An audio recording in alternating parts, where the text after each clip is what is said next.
Bonjour à toutes et à tous. Bienvenue à cette session, à ce webinaire qui s'intitule L'achat groupé pour le procurement et l'accès au marché.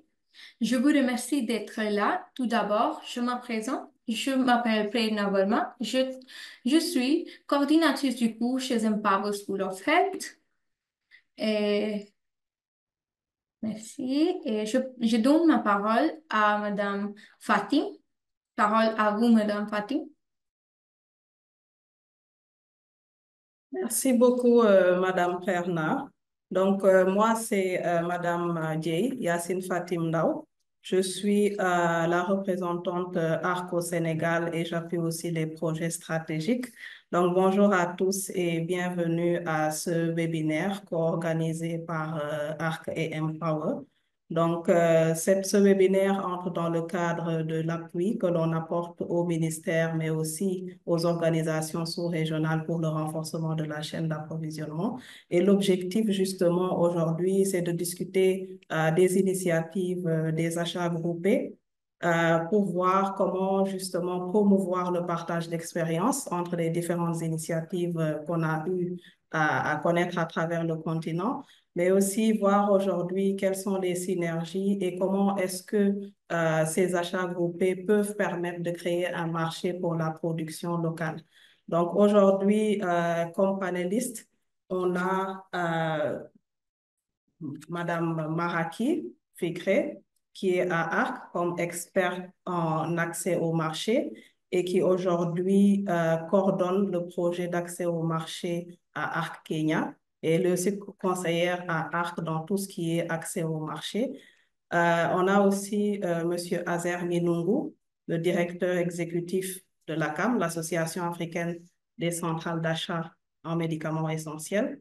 Mais on a aussi Madame Sybille Yeboah, qui est experte pharmacienne, experte en assurance qualité, qui était aussi à Waro comme chef de division santé publique et secteur pharmaceutique. Donc, je vais laisser la parole à Dr Maraki Fikre pour qu'elle puisse faire la première présentation avant de venir à nos deux autres panélistes pour les discussions. On aura aussi après cela une session de questions-réponses et on redonnera la parole à Madame Prerna de Empower pour revenir un peu sur la présentation de Empower et la perspective académique à cette question sur les achats groupés. Donc, docteur Maraki, je vous passe la parole. Merci. Jusqu'à ce que je revoie un peu les diapositives, merci beaucoup à tout le monde. Merci pour nous avoir rejoints cet après-midi, je peux dire, ou bien ce matin.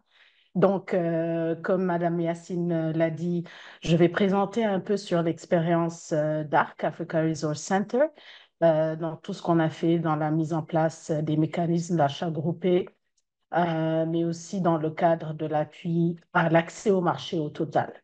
Surtout pour la création du marché pour la production locale. Donc, si on peut passer à la prochaine diapo, prête, hein, s'il te plaît. Donc, qui est ARC? Je sais que Madame Yacine l'a mentionné la dernière fois. Allez-y, Prena, s'il vous plaît.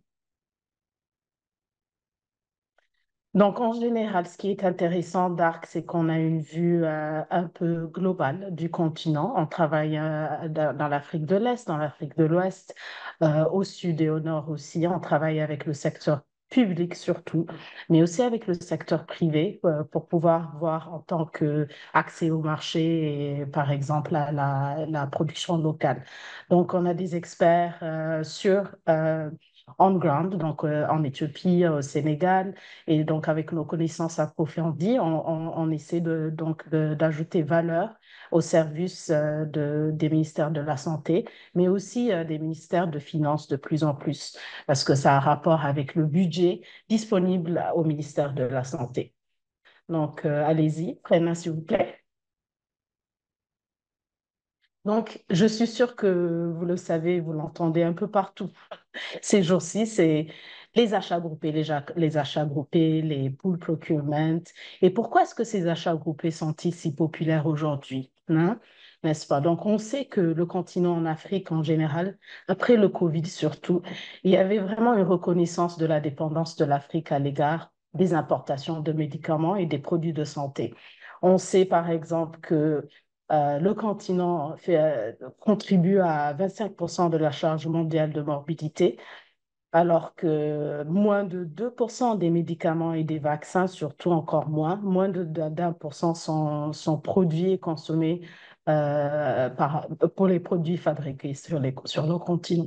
Et en plus de ça, même si on importe nos médicaments et nos produits de santé, 2 milliards de personnes à peu près aujourd'hui n'ont pas accès aux médicaments. Et ça nous donne une idée que c'est pas seulement l'approvisionnement et les importations, bien sûr, mais c'est aussi la reconnaissance que les chaînes de valeur fragmentées, donc la chaîne d'approvisionnement du début jusqu'à la fin, jusqu'au consommateur, il y a des dépendances, il y a des fragmentations, et qu'est-ce qu'on peut faire pour vraiment essayer de faciliter tout ça, tout seul. On sait qu'aujourd'hui, il y a l'intégration régionale, donc les AFCFTA, qu'on appelle la ZLECAf, et donc la proposition de valeur stratégique est que peut-être que la fabrication locale, pour certains produits, on peut envisager une augmentation du pourcentage de fabrication locale et de bonne qualité, et en même temps avoir des ajouts économiques, donc en tant qu'export, pas seulement dans les régions du continent, mais aussi globalement, et aussi avoir des impacts sociaux, donc en tant qu'accès, disponibilité et les stocks. Allez-y, Madame Prena, prochaine diapo. Mais quand on discute un peu des interventions achats groupés ou pour procurement, c'est seulement vraiment une des interventions qu'on peut considérer quand on regarde un peu le façonnage du marché en général, n'est-ce pas? Donc, on peut prendre, par exemple, il y a des modèles de volume guarantee. Donc, c'est vraiment si on achète un certain nombre de volumes minimal d'un certain supplier, on peut avoir des coûts ou bien des idées de valeur ajoutée. Et donc, le PP, c'est vraiment une intervention et devrait être lié à des résultats spécifiques attendus. Prochaine diapo. Donc, en général, nous, par rapport à ARC, on pense et on travaille avec plusieurs gouvernements de ministères de santé sur le continent, c'est que la conception en général est très importante.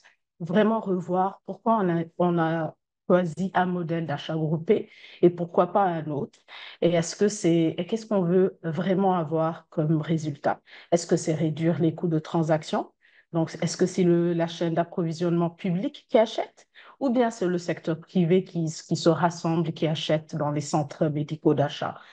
Qu'est-ce qu'on veut voir? Augmenter les informations sur le marché. Par exemple, si on veut créer un marché pour la production locale, on veut savoir qui a la capacité. Est-ce qu'il manque un peu de qu'est-ce qu'il manque en tant que ressources humaines et vraiment voir comment est-ce qu'on peut encourager la production locale. Et on sait aujourd'hui que plusieurs de nos secteurs privés ou les industries en Afrique, ils ont de la peine avec les prix. Même s'ils produisent certains médicaments, c'est vraiment difficile de baisser les prix par rapport à des apports de l'Inde, de la Chine. Et comment est-ce qu'on peut avoir des politiques qui les encouragent à faire partie du marché local?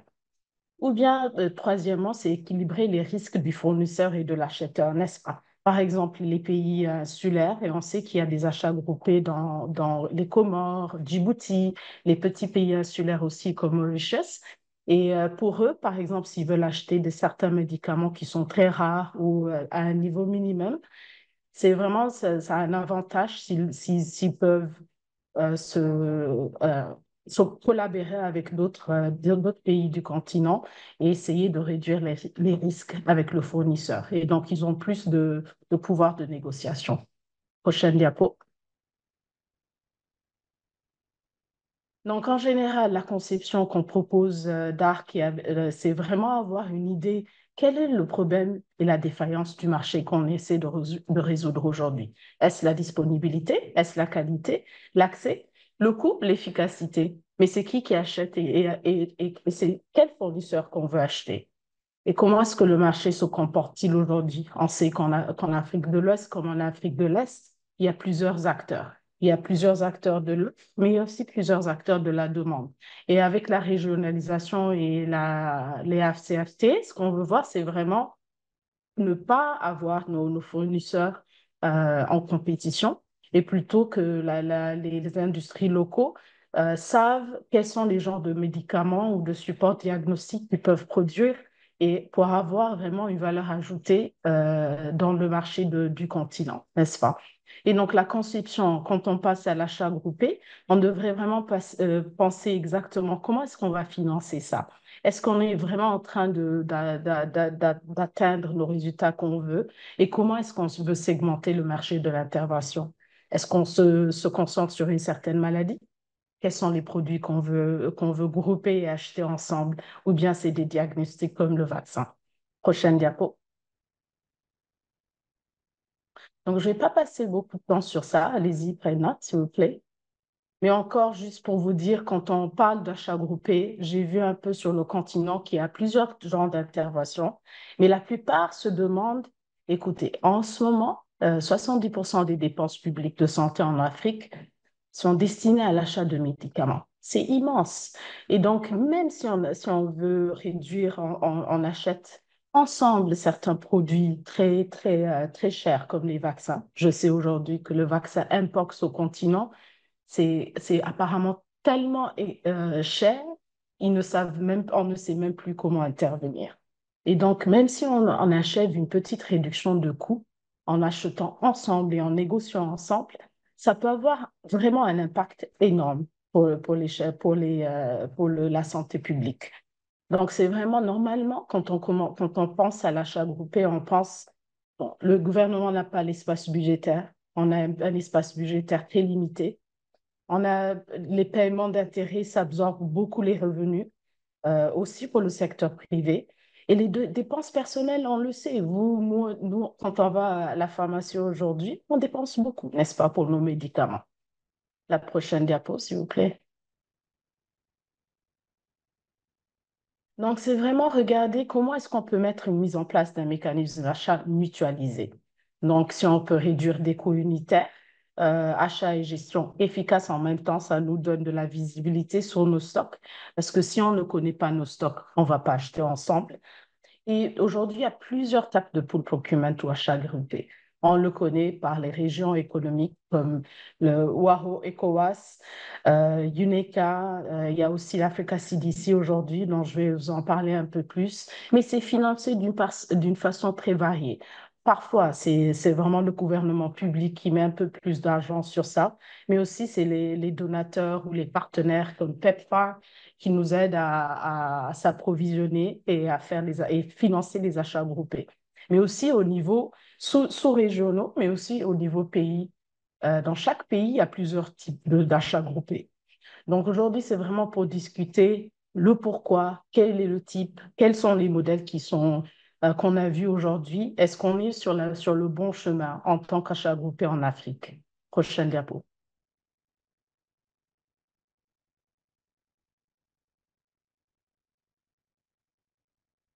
Donc, on a fait un peu, bien sûr, la recherche. On a des données surtout sur tous les mécanismes de pool procurement aujourd'hui au continent. Mais le requis, donc les prérequis, les options qu'on a vues pour une mise en œuvre réussie des PP, c'est vraiment une approche basée sur le modelage ou le façonnage du marché. Donc, vraiment comprendre qui est sur l'offre, qui c'est qui produit quoi et de quelle qualité, et aussi de la demande. Quels sont les produits qu'on veut acheter en groupe et plutôt à s'approvisionner tout seul. Donc, c'est vraiment les contrats d'achat anticipés, accompagner les fabricants dans l'accès au financement et sécuriser les transferts de technologie. Si on veut créer un marché pour la production locale, c'est vraiment essayer de comprendre qui achète quoi, à quel prix et quels sont les médicaments et les prix des médicaments qui sont produits sur le continent et une optique d'intégration régionale. Donc, vraiment encourager la production locale pour qu'ils produisent certains produits, mais aussi que le gouvernement et les partenaires achètent ces produits, même si les prix sont un peu plus hauts que d'habitude, jusqu'à ce qu'il y ait une certaine capacité. Prochaine diapo. Donc, je vous parle un peu rapidement de deux expériences d'ARC. La première est le cas du Kenya. Donc, on a commencé à travailler avec le ministère de la Santé il y a à peu près 6 mois. Donc, les problèmes du Kenya, comme partout dans les pays d'Afrique en général, c'est que les dépenses de santé augmentent. Donc, en général, il y a les dépenses publiques de santé qui continuent à augmenter, les dettes qui continuent à augmenter et la demande du besoin des médicaments essentiels continue à augmenter aussi, faisant que l'offre et la demande, il y a toujours des problèmes de balance, n'est-ce pas? Donc, le prochain diapo, s'il vous plaît. Donc, ce qu'on a fait, donc, ARC, on a supporté le ministère de Santé de très près pour voir un peu comment est-ce que donc le diagnostic, qu'est-ce qui se passe dans le marché aujourd'hui?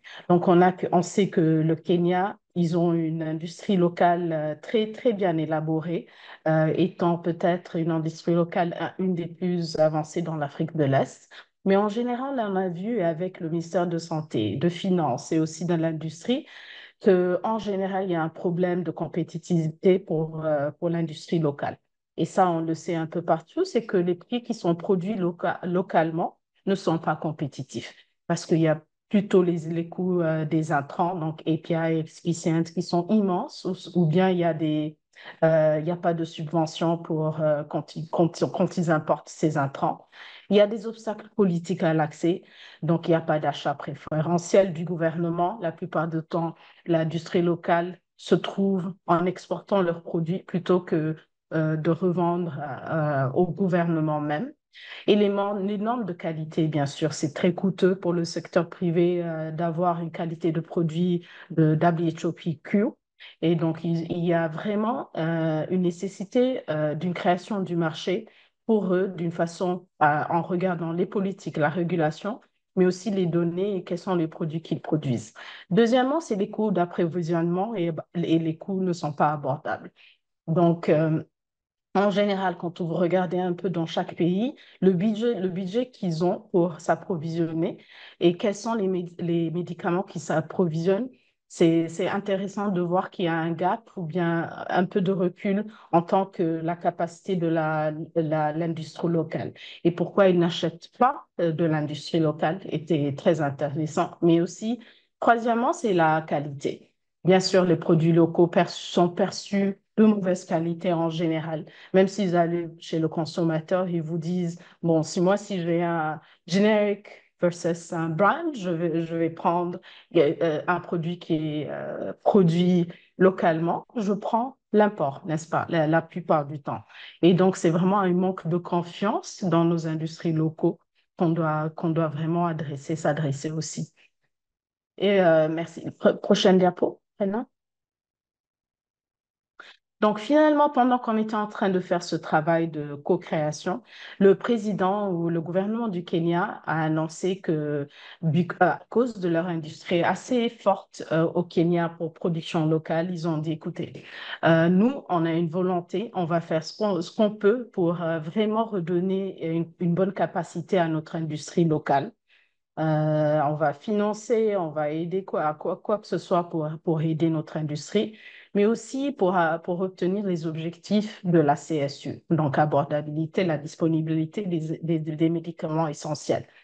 Donc, ce qu'on a fait, c'est on a mis un cadre pour la création du marché en regardant comment est-ce que la production locale, quel genre de support a besoin, l'industrie a besoin pour des gains économiques, donc un espace budgétaire plus large pour le ministère de Santé, mais aussi encourager la production et le commerce locaux. Et faire du Kenya vraiment un exemple du commerce régional et mondial. Deuxièmement, c'est les gains sociaux. S'assurer en même temps de la disponibilité à un accès équitable, mais aussi à des produits de santé appropriés et sûrs. Prochaine diapo. Donc, on a lancé au Kenya une enquête. Quand on a vu ça, on a lancé une enquête entière pour l'industrie de production locale, pour les à peu près 30 industries locaux qui sont aujourd'hui au Kenya. Rena, est-ce que vous pouvez passer à la prochaine diapo? Voilà. Donc, ce qu'on a fait, on a lancé une enquête. On a fini l'enquête. On a pu voir quels sont les produits, les volumes de produits essentiels et autres et de l'industrie locale, mais aussi quels sont leurs défis et les opportunités pour vraiment les financer et essayer d'avoir accès à l'approvisionnement public. Donc, pour que l'industrie locale ait la capacité et il y a une vente de garantie au secteur public en même temps. Là, on est en train donc de sensibiliser avec le rapport du diagnostic du secteur privé au Kenya avec le ministère de Santé, mais aussi au président, mais en même temps essayer d'avoir le Kenya dans un achat groupé continental par rapport à l'Africa CDC et l'UNECA. Donc, il y a une initiative qu'on a aussi supportée avec UNECA, c'est la CEA, c'est la Commission économique de l'Afrique, qui se situe à Addis Ababa en Éthiopie. Ils ont fait un achat groupé pilote dans 10 pays en Afrique de l'Est, ou bien de l'IGAD. Et donc, le Kenya étant un des essentiels, un des pays essentiels de l'IGAD et du projet pilote. Prochaine diapo, Prena.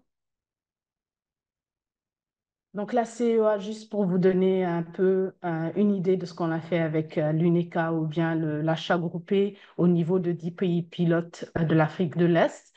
Donc ces 10 pilotes, comme je vous l'ai dit, c'était l'Éthiopie, le Kenya, Soudan, comme vraiment les pays centrés sur l'industrie, la production locale, mais aussi les pays plus petits ou insulaires comme les Djibouti, Mauritius, Comores, pour aider d'avoir des achats groupés spécifiquement pour la santé de reproduction et maternelle. Donc, l'idée, c'est avoir impact sociaux, donc disponibilité, un approvisionnement durable en médicaments et des impacts économiques aussi. Est-ce qu'on a encouragé des investissements pour l'industrie locale, la productivité et aussi la création des emplois? Prochaine diapo. Je suis désolée, je vais passer un peu plus vite. Donc, quels sont les objectifs d'achat groupé? Comme on le sait, c'est pas seulement l'UNECA ou maintenant au niveau continental, il y a Africa CDC, régional, il y a la SADC, le IEC, ECOWAS, il y a Dr Sibi qui va nous en parler un peu plus tard. Au niveau CMS, il y a l'ACAMI. Il y a aussi des achats groupés au niveau pays, Éthiopie, Zimbabwe, mais des différents modèles. C'est parfois financé par les partenaires, parfois c'est par le pays et même parfois par des financements extérieurs. Allez-y, Rena, que je finisse. Prochaine diapo. Prochaine diapo. Allez-y. Donc, ce qu'on a fait pour les NECA, c'est vraiment définir les éléments fondamentaux d'un mécanisme d'approvisionnement en regardant un peu l'engagement politique, l'engagement financier, qui c'est qui va payer, et la gouvernance. La gouvernance qui est un cadre institutionnel, mais principal pour l'achat groupé. Allez-y, Rena. Allez-y. Allez-y, pour que je fasse un peu les réflexions. Oui, allez-y. Mais qu'est-ce qu'on a appris de tout ça? Le son appris, c'est que la volonté politique est la priorité numéro un et la perspective régionale, une vision globale du marché fondée sur des données probantes, un travail collaboratif et intégration du pays à la régionalisation, mais aussi regarder les impacts sociaux et économiques en même temps avec une vision de la Universal CSU. Mais bien sûr, une gouvernance améliorée du marché total. Allez-y, prenez. Donc, je vous laisse un peu sur ces réflexions et avec nos exemples d'arc. Et je redonne la parole à Madame Yacine, s'il vous plaît, pour modérer la prochaine session. Merci. Merci beaucoup, Dr Maraki, pour cette présentation exhaustive sur l'accès au marché, mais aussi les initiatives d'achat groupé qui sont soutenues aujourd'hui par ARC. Donc, sans plus tarder, je vais donner la parole à Monsieur Azer Minungu, qui est le directeur exécutif de l'ACAM, pour revenir un peu sur le rôle de l'ACAM et aussi partager l'expérience de la CAM sur les achats groupés. Donc, quel mécanisme avait été identifié, pour quel produit, pour quel pays. Donc, vous pouvez revenir sur tout ça, Monsieur Minungu. Vous avez la parole. Merci. Merci. Je ne sais pas si vous m'entendez. Oui, on vous entend. D'accord. OK. Alors, je vous remercie déjà pour la tenue de ce webinaire sur, sur la thématique donc, des achats groupés qui reste une priorité pour nos systèmes de santé. Et je voudrais aussi remercier Dr Maraki pour cette présentation introductive qui résume assez bien la stratégie globale et également les objectifs, mais aussi qui pointe du doigt les difficultés qu'il y a dans la mise en œuvre des achats groupés. Euh, alors, la CAM a été créée, ça il faut le dire, la CAM a été créée à l'origine pour mettre en œuvre des mécanismes d'achat groupés. Et je le dis toujours parce que nous avons été créés en 1994 à la suite de la dévaluation du franc CFA. Et la problématique qui se posait au ministre de la Santé, c'était de résoudre la question de l'accessibilité, déjà de la disponibilité et de l'accessibilité des produits de santé. Et face à cette problématique, il a été porté à la réflexion, à la stratégie, à l'implémentation, à la mise en œuvre d'un réseau qui pourrait permettre de pouvoir mobiliser, de pouvoir mutualiser les commandes pour mettre en œuvre, donc, pour rendre disponibles les produits de santé aux populations. Et c'est comme ça que nous avons été créés. Donc, notre objectif premier, c'est vraiment de mettre en œuvre des mécanismes d'achat groupés. Et donc, nous sommes, comme je le dirais, nous jouons un rôle moteur dans la mise en œuvre des achats groupés parce que nous sommes le marché. Ce sont nos centrales d'achat qui achètent les médicaments, qui les stockent et qui les distribuent aux formations sanitaires. Donc, on ne peut pas parler d'achat groupé sans parler des centrales d'achat, sans parler donc de façon directe ou indirecte de la CAM. Donc, nous avons un rôle moteur dans la mise en œuvre des mécanismes d'achat groupés. Deuxièmement, il faut rappeler que les achats groupés sont aussi une complexité parce que la question qu'il faut se poser dès le départ, c'est pourquoi on met en œuvre un mécanisme d'achat groupé? Pourquoi est-ce qu'on veut mutualiser? Et c'est cette définition, donc c'est la définition de cet objectif qui va définir le chemin à prendre, la stratégie à mettre en œuvre, le modèle opératoire, les parties prenantes, la stratégie de pérennisation, etc., etc. Et tant on ne définit pas dès le départ l'objectif principal, l'objectif visé d'un mécanisme d'achat groupé, on peut faire fausse route. Et il va se poser la question de la viabilité, la question de la pérennité de ce mécanisme d'achat groupé. Et troisièmement, tant que les parties prenantes, tant que les bénéficiaires directs ne sont pas associés à un mécanisme d'achat groupé, ça sera difficile. Nous avons tenté plusieurs expériences et nous avons aujourd'hui beaucoup de leçons que nous avons apprises. Et nous accompagnons donc les communautés économiques régionales qui nous associent à ces initiatives, donc à pouvoir leur partager nos expériences et les accompagner dans la réalisation de cet objectif assez noble. Et nous, bien sûr, nous mettons nous-mêmes en œuvre aussi d'autres mécanismes d'achat groupé parce qu'il faut le reconnaître, un peu comme l'a survolé Dr Maraki, il y a principalement 4 niveaux de mise en œuvre des mécanismes d'achat groupé qui varient donc en fonction du modèle qu'on veut mettre en place. Si on veut aller on peut aller depuis le partage d'informations jusqu'à des commandes groupées. C'est différents mécanismes. Une fois de plus, chacun des mécanismes va reposer sur la définition de l'objectif principal. Et l'objectif principal des achats groupés, ça peut être la disponibilité, donc rendre le produit disponible. Donc la question du prix n'est pas forcément le critère prévalent ou prioritaire, donc la disponibilité. Si je prends des antituberculeux, par exemple, il est important de mettre en œuvre des achats groupés parce que le volume des commandes ne sont pas forcément important pour pouvoir passer une commande pour un pays qui même a les moyens. Mais la mutualisation peut permettre donc de rendre une quantité disponible pour les pays. Au-delà de la disponibilité, il peut apparaître un second sous-objectif ou un second objectif, la question du prix. Donc, un pays peut avoir des produits, mais son objectif de rentrer dans un mécanisme d'achat groupé, c'est de faire baisser le prix d'achat des produits jusqu'à un prix raisonnable, et pour le fabricant et pour l'acheteur. Donc, une seconde fois, il est important que celui qui structure le marché, c'est-à-dire les centrales d'achat, soit aussi impliqué dans la mise en œuvre d'un mécanisme d'achat groupé. Et troisièmement, on peut avoir un mécanisme d'achat groupé parce qu'on a envie de soutenir ou de développer l'industrie pharmaceutique locale, hein, qu'elle soit locale, nationale, régionale, ce que nous appelons le marché domestique.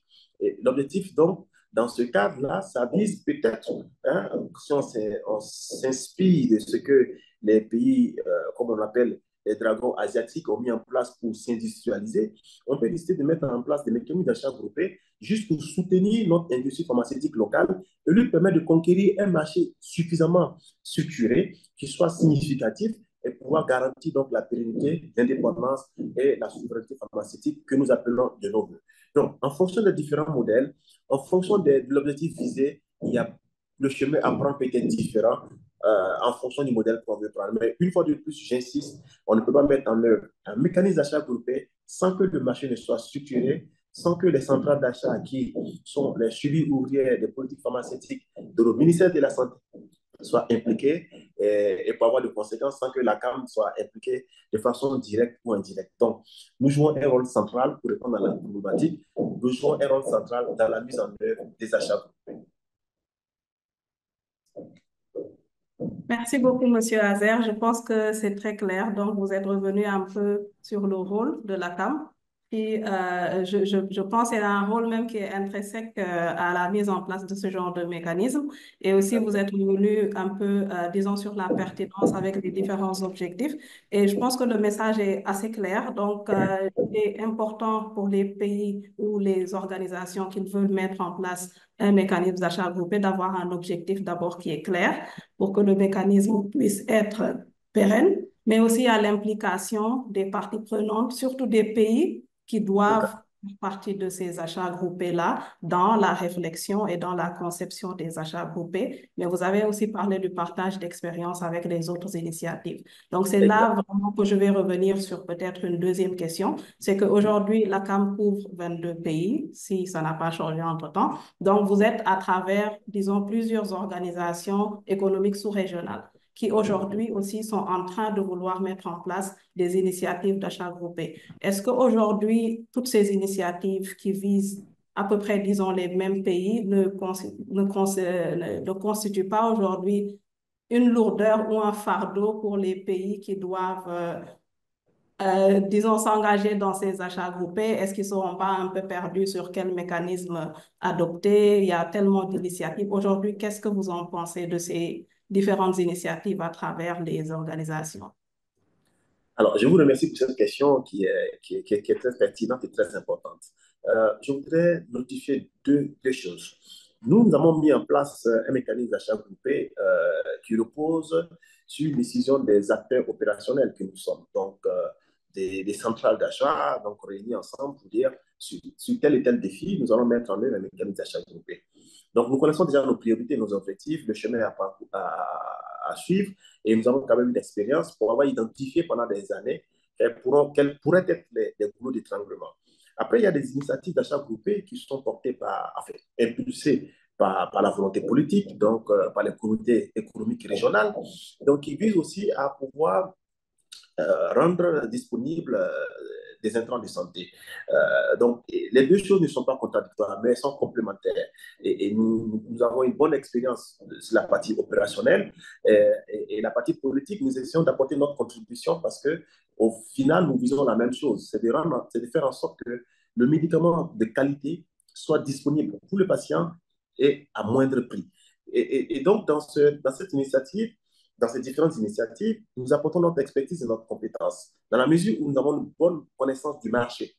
Nous avons une bonne connaissance des facteurs qui sont limitants, mais également des facteurs de succès. Et c'est pour ça que nous sommes volontaires pour accompagner ces initiatives. Nous travaillons avec l'OAS, nous travaillons avec l'OCEAC pour l'Afrique centrale, et nous faisons en sorte de ne pas répéter les erreurs qui ont été commises par le passé. Nous faisons en sorte de pouvoir cibler des produits qui font de sorte que toutes ces initiatives soient complémentaires et non pas redondantes, afin qu'on évite au maximum les doubles emplois de ressources et qu'on fasse des initiatives qui se font des concurrences. Et donc, il est important que nous soyons toujours autour de la même table, que nous puissions discuter. Et c'est dans ce sens-là, comme je le dis, que ARC aussi a un rôle central à jouer, parce que vous accompagnez aussi au-delà des pays de la CAM, des communautés économiques régionales, vous accompagnez également d'autres initiatives, vous travaillez avec l'UNECA, etc.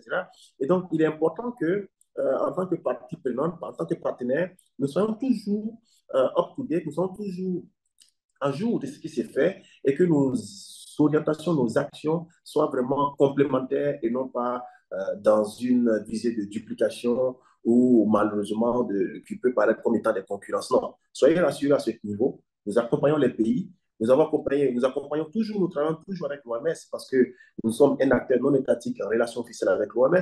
Donc, nous travaillons avec l'OMS, par exemple, sur les pays des sites, les pays insulaires, depuis 2016-2017 pour la mise en œuvre des achats groupés pour les pays insulaires. Nous travaillons avec l'OCA, comme je l'ai dit, nous travaillons avec la CEDEAO, avec l'OAS. Après, nous avons défini un panier de molécules bien spécifiques sur lesquelles nous travaillons et nous sommes en train de passer à un autre niveau où nous allons cibler d'autres types de produits, mais dans une visée d'abord de structurer le marché, de le renforcer et de faire en sorte que sur certains produits de forte consommation, l'industrie pharmaceutique locale domestique ait davantage plus de présence dans notre continent au sein des pays de l'ACAM. Voilà ce que je peux dire à ce niveau. Merci beaucoup. Donc, je pense que les mots-clés ici, c'est clair, ce sont la complémentarité, mais aussi le partage d'expériences que vous pouvez faire à travers les différentes organisations pour éviter justement de duplication d'efforts, mais pour éviter aussi de reprendre peut-être les mêmes erreurs que les initiatives précédentes. Merci beaucoup, Monsieur Azer Menungu, pour cette belle présentation. Pas une présentation, mais pour cette belle intervention. Donc, je vais sans plus tarder donner la parole à Madame Sibylle Yeboah, experte pharmacie et aussi assurance qualité, ancienne chef de division santé publique et secteur pharmaceutique de l'Organisation ouest-africaine pour la santé. Elle a aussi coordonné le projet d'achat groupé au niveau de l'OAS. Madame Sibylle, donc je vais vous poser les mêmes questions que pour Monsieur Azer. Déjà, quel est votre rôle et aussi votre expérience aussi en matière de mise en place de mécanismes d'achat groupé au niveau de l'Afrique de l'Ouest?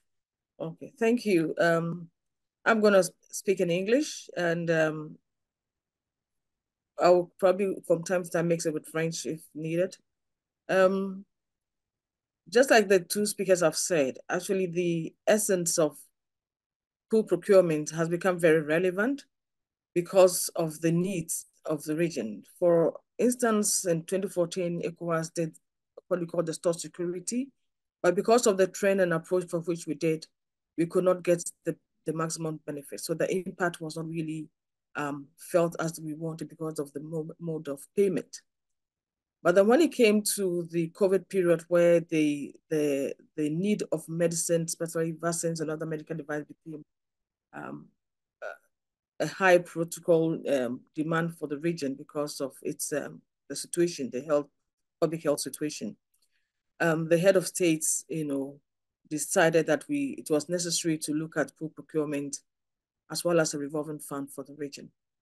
So being responsible for public health and pharmaceuticals at WAHO then, and then also for the fact that we have already enshrined within the cardinal principles, also one of the pillars of the ECOWAS regional pharmaceutical plan, then it became very important that a global or regional strategy for procurement of pharmaceutical products be promoted so that we have a regional procurement for medicines, vaccines, and APIs, as well as provide a stock of products within the region. So that led to us, making a decision that was actually derived from the 58th ordinary section of the authorities of head of states of and government of ECOWAS, which was held on 23rd January 2021. That decision requested that ECOWAS Commission and WAHO ensures the establishment of a pool procurement mechanism and a revolving fund for which medicines and vaccines could be provided to improve access to these commodities within the region. So we became necessary that in 2021, again, we went on to make contact with a whole set of partners because we have a lot of partners that like the Global Fund, Gavi, PEPFAR, and then the USAID component who bring products into the region.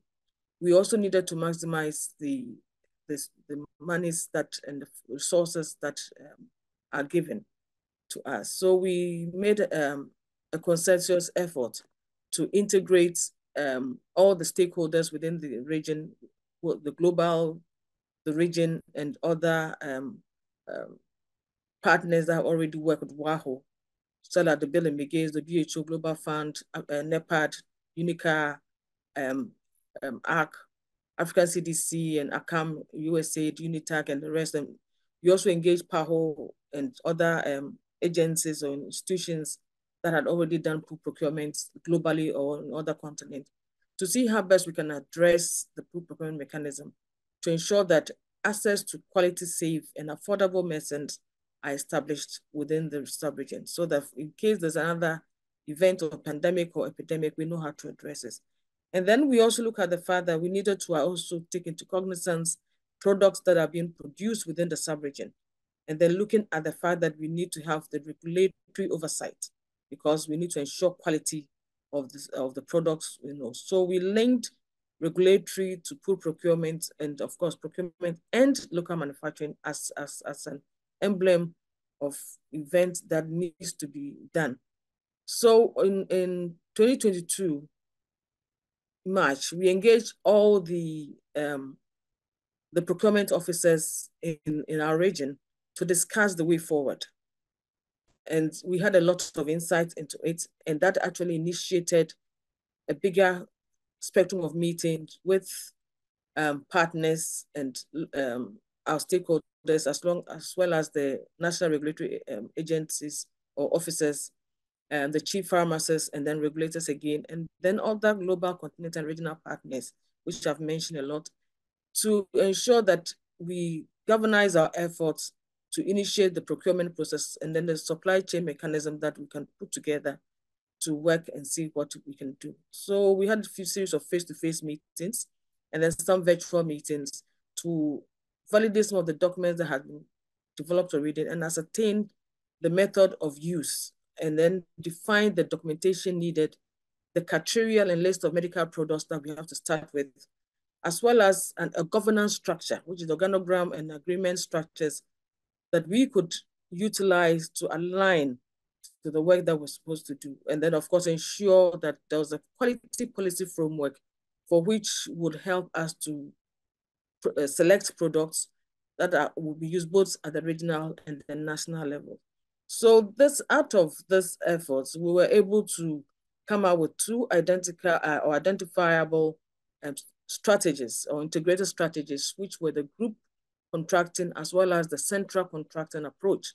And then we're going to use these two methods or this approach in a hybrid form, depending on the need, looking at the volume that we'll need, looking at the secured agreement in terms of the volume dependent on commitment, and then we'll also look at the predictable demand and administrative aspects.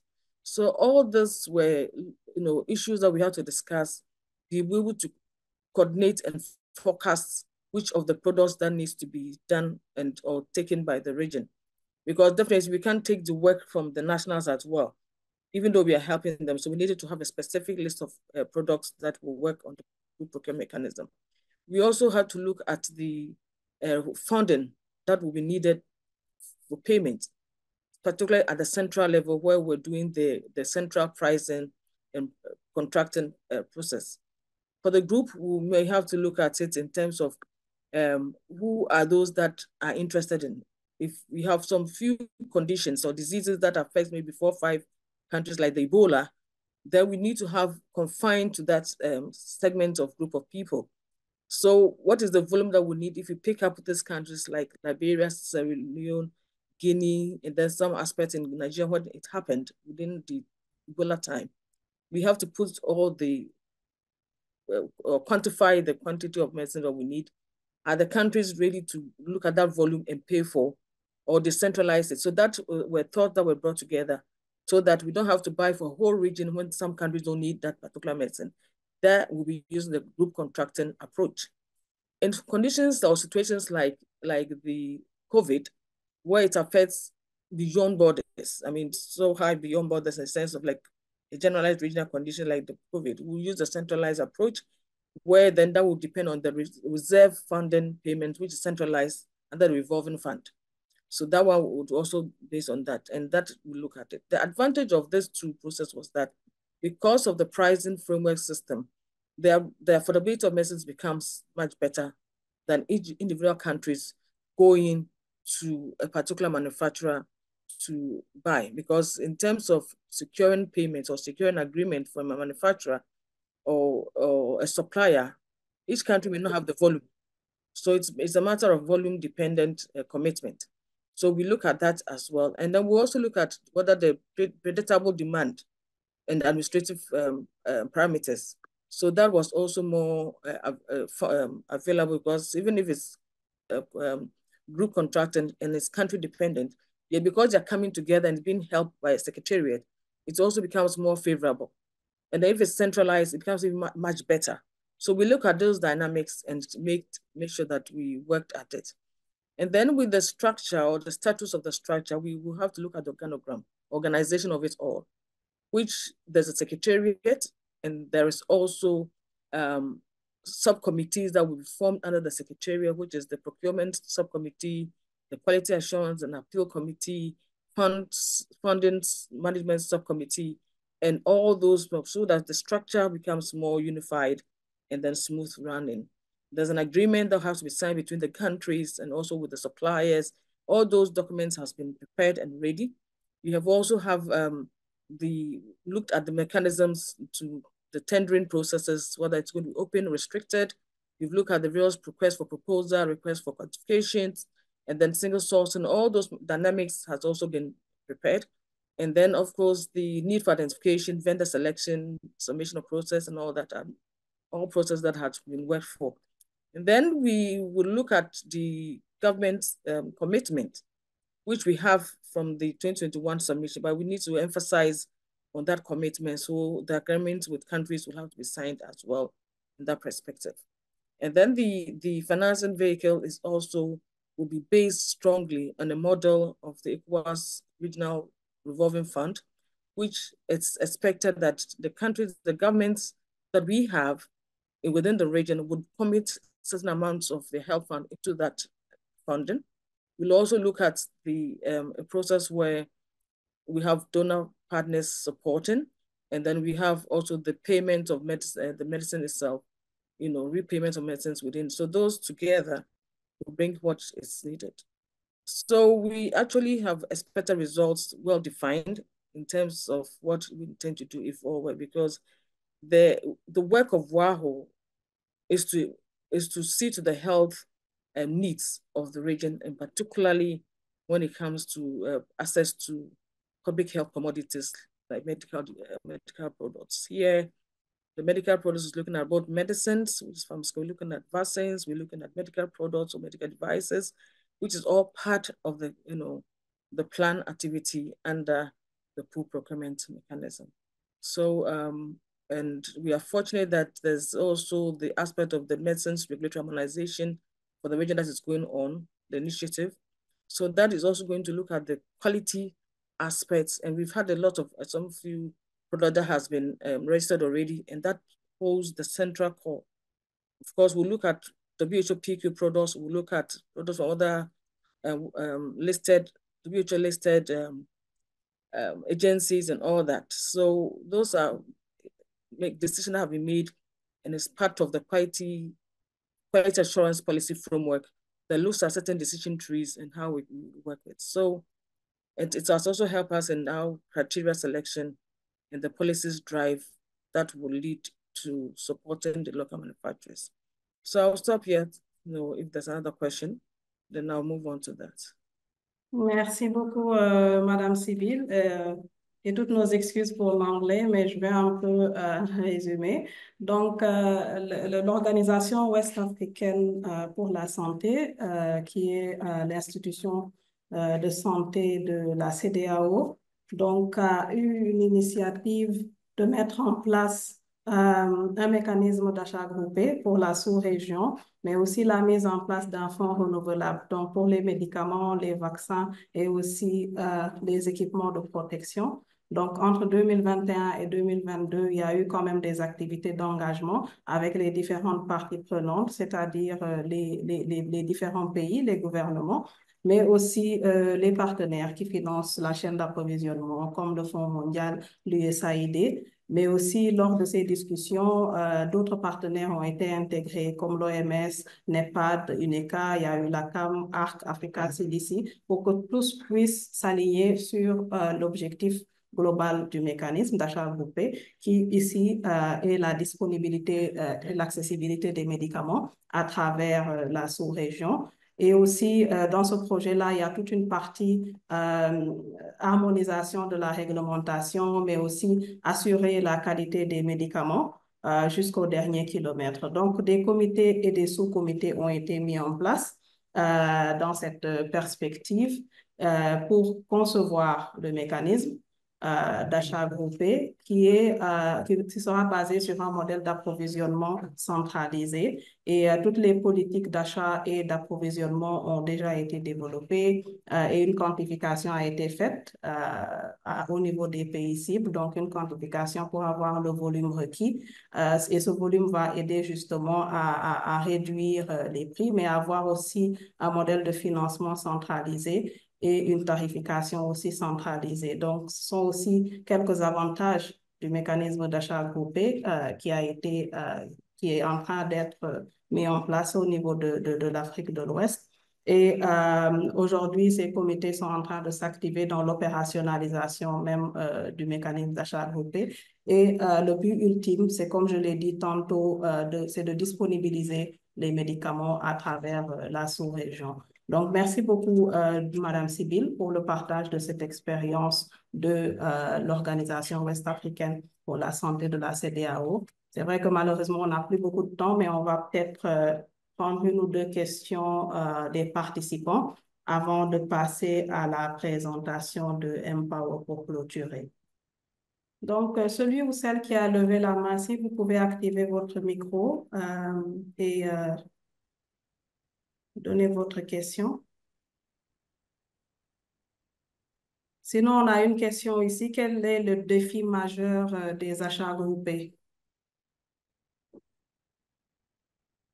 Donc, chers panélistes, Monsieur Azer, Dr Mahaki, Madame Sibylle, quel est le défi majeur des achats groupés? Okay. N'arrive pas. Allez-y, Dr. Sibylle. Ouais. Okay. I think the major challenge will be when countries are not committed in the participation of pool procurement mechanism. Because most cases you find that countries or other stakeholders pull out or are not committed in paying their contributions, and then also want to stay solo. We had that experience during the COVID period where the region wanted countries to put their resources together, but every country decided to go and buy its own vaccines. At the end of the day, they could not access. Even those big countries like Nigeria, Ghana was a bit difficult to access the vaccines because the manufacturers were looking at bigger volumes. And that was what was a bigger problem. If you have not had COVAX or AVAT at that time, the African CDC, and other donations that came from other individual countries like US, Australia, and the rest, to give us would have been a very big problem. So the commitment and political will of commitment is one of the major challenges that affects food procurement. There's also the likelihood of failures because people don't want to pay back. If people don't pay back what they've taken, or if the system that has been created is said that it doesn't allow people to pay upfront before they receive the product, it also becomes an issue. Like I gave an example of the stock security of ARVs that who did. That was actually based in Cote d'Ivoire. The major issue that made it brought up its failure was the payback of those products in terms of cash where countries have taken those products already.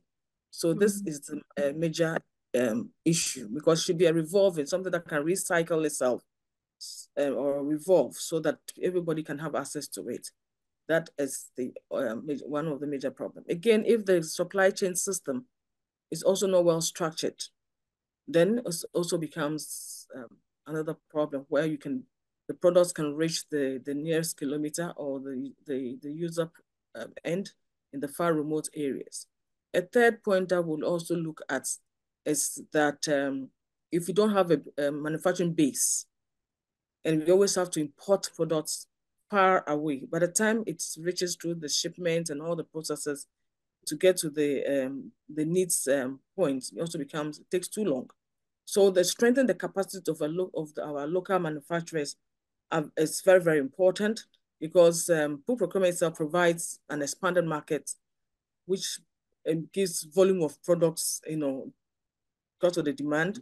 And then, of course, it secures an instant agreement. We can always call on a local manufacturer somewhere within the region, which we are familiar with, to provide those products within a certain, the shortest possible time.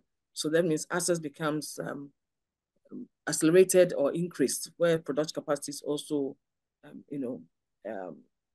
assessed. So the life cycle of any product is well defined within the fact that we can have manufacturers, of course, that can produce. But then the condition is the manufacturer should have the current GMP, good manufacturing practice standards, to meet international standards. And this is what we need to look at when we are going to pool procurement, and then also a well-structured supply chain and distribution channel to make that impact that we want. Thank you. Merci beaucoup, Madame Sibylle. D'autres interventions sur les défis? Je pense qu'avec le temps, ce sera la seule question qu'on va prendre. Donc, on laisse Monsieur Azer Milungu nous donner aussi les défis. Oui, je voudrais très rapidement, en complément de ce que Sibylle vient de donner comme élément de réponse, qui sont liés certes à l'engagement, aux aspects, aux questions aussi financières, mais il faut aussi noter que, comme je l'ai dit, tout dépend de l'objectif qu'on se donne dès le départ en termes de modèle d'achat groupé. Pourquoi on met en place un mécanisme d'achat groupé? Est-ce que c'est pour rendre disponible le médicament? Ça suppose qu'il faut pouvoir acheter et pouvoir ensuite le rendre disponible. Donc, les difficultés à ce niveau vont se poser de façon différente. Elles peuvent concerner la structuration du marché. Elles peuvent concerner également d'autres aspects qui sont liés en termes de mobilisation du financement. Elles peuvent concerner aussi d'autres aspects qui sont liés même en termes de réglementation pharmaceutique. Donc, les difficultés, elles ne peuvent pas être statiques, elles sont dynamiques en fonction des objectifs qu'on se donne dès le départ pour réaliser les achats groupés. Si on prend des pays qui ont inséré dans leur code des marchés, par exemple, la notion de la préférence nationale, comment engager des pays qui ont cela dans leur code des marchés avec d'autres pays où on peut s'approvisionner avec plus de flexibilité sur un mécanisme d'achat groupé, sachant qu'il y a une production locale dont le coût est peut-être plus élevé que celle qu'on devrait importer. Ça pose encore une autre problématique en termes de réglementation, des processus d'achat, des questions d'harmonisation donc des codes des marchés, etc. Donc, il faut vraiment prendre du recul sur cette question des défis pour dire qu'elles sont relatives vraiment à l'objectif qu'on se donne, pour quel type de produit, pourquoi on met en œuvre des achats groupés, qui participe, etc., etc. Donc, c'est ce que je voudrais juste compléter pour dire qu'il ne faut pas s'attendre à ce qu'il y ait une réponse qui soit universelle, qui soit figée, non. Elles sont relatives vraiment aux parties prenantes et à l'objectif qu'on se fixe dès le départ. Merci beaucoup. Merci beaucoup, Monsieur Azer. Dr Maraki, des contributions par rapport aux défis? Non, je pense qu'on a tout dit et je voulais juste encourager aussi, bien sûr, les modèles. La volonté gouvernementale est immense parce que ça dépend aussi des pays inclus, si on pense à achats groupés régionaux, sous-régionaux, mais il y a aussi les produits ciblés. Donc, le modèle, quels sont les produits ciblés qu'ils veulent et comment financer est un autre aspect, un défi immense. Pour les sous-régions sur le continent, la plupart des achats groupés n'ont pas été opérationnels et ça prend beaucoup de temps pour mettre en place les partages d'informations et autres. Donc, on a beaucoup de chemin à faire et juste pour dire qu'il faut penser à la demande, le financement et surtout la volonté gouvernementale. Merci, Yassine.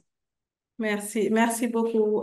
Donc, pour récapituler un peu les différents défis qui ont été énumérés par Madame Sibylle, Monsieur Azer et Dr Maraki, il y a d'abord l'engagement des pays. Donc, l'engagement en termes d'utilisation du mécanisme pour l'approvisionnement, parce qu'on a vu qu'il y a quand même certains pays qui s'approvisionnent directement sans passer par le mécanisme, alors que le mécanisme a déjà été mis en place. Il y a aussi un problème de recouvrement des coûts après l'approvisionnement au niveau des différents pays. Il y a aussi une faiblesse dans la chaîne d'approvisionnement au niveau même des pays, c'est-à-dire que l'approvisionnement s'est bien passé avec le mécanisme, mais après, le médicament n'arrive pas au dernier kilomètre. Donc, au niveau des pays, il y a beaucoup de travail à faire pour justement renforcer les chaînes d'approvisionnement et que les médicaments puissent arriver au dernier kilomètre. Il y a aussi la faiblesse de l'industrie locale parce que le niveau d'importation est très élevé, alors que si les industries locales étaient mieux développées, les achats groupés pourraient constituer un marché pour ces industries locales-là qui pourront être développées grâce à ces mécanismes d'achat groupés. Il y a aussi l'alignement sur les objectifs qui définit aussi, disons, les différents niveaux de défis qu'on peut avoir. Ça peut être sur la structuration du marché, comme l'a dit M. Azer, ça peut être sur la réglementation pharmaceutique, surtout l'harmonisation même de cette réglementation pharmaceutique au niveau des différents pays, mais aussi l'harmonisation sur le code des marchés. Donc, vraiment, il faut encourager les pays ou les organisations qui veulent mettre en place ces achats groupés-là à s'aligner d'abord sur l'objectif de mécanismes d'achat groupés et aussi il faut une volonté et un engagement politique très fort qui peuvent aider justement à opérationnaliser. Donc, nous espérons vraiment que nous allons y arriver. Les partenaires sont là. ARC est là, on a la CAM, on a aussi les experts comme Madame Sibyl et Maraki, mais on a aussi les organisations sous-régionales telles que l'OAS, l'UNECA, Africa CDC, l'Union africaine de manière globale, avec lesquels on peut travailler pour aider les gouvernements dans la disponibilisation des médicaments et produits de santé jusqu'au dernier kilomètre. Donc, je vais donner la parole à Madame Prerna pour qu'elle revienne rapidement sur la présentation un peu de Empower et on va clôturer le webinaire. Merci. Merci, Madame Yassi. Merci à tous les orateurs. Je suis en train de partager mon écran. Merci. J'aimerais vous informer à propos d'Empower School of Health rapidement. Nous sommes une organisation de renforcement des capacités et d'apprentissage numérique. Nous avons le siège se trouve à New Delhi, New York et Genève. Voici nos facultés et conseillères. Nous disposons, désolé, nous disposons d'un pool de formateurs hautement professionnels qui sont à la fois des experts en matière de contenu et des masters de l'enseignement. Voici M. Paul Lalvani, c'est le directeur d'Empower Group, M. Dr. Denis Brun, c'est le directeur d'Empower Suisse, et voici Alex Mejia, le directeur du UNITAR.